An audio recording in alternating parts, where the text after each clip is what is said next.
ነብያችን ሰለላሁ ዐለይሂ ወሰለም አሉ ሴት ልጅ ከርግዝና እስከ ልጅ መውለድ ከልጅ መውለድ እስከ ጡት ማስጣል አጥብታ ማለት ነው ድረስ በማህከሉ ለምታየው ስቃይ ዋጋው ከልሙራቢጡ ፊ ሰቢልላህ በአላህ መንገድ ሆኖ እስላማዊ ግዛቶችን የሙስሊሞችን ዳር ድንበር ለማስከበር እንደሚታገል ሙጃሂድ ነች አሉ።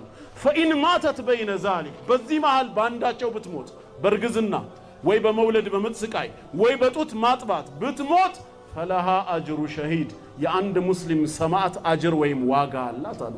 ሸሂድ አጅሩ ምንድነው? ጀነት ነው። ይሄንን ያስተማረው እንጂ ከዛ የወረሱ የኃጢያቱ እርግማን ነው አይልም። እንደውም እንደ መጽሐፍ ቅዱሱ ከወለደች በኋላ 66 ቀን ሴት ልጅ ወንድ ከሆነ 33 ቀን መጠበቅ አለባት። ከነጻች በኋላ ለኃጢያቷ ማስተሰረያ የእርግብ ዋኖስ ይዛ ካህኑ ደጃፍ ታምጣው ነው የሚለው። ለምን? ኃጢያቷ እንዲሰረዝ። ምኑ ነው ኃጢያቱ? ልጅ መውለድ።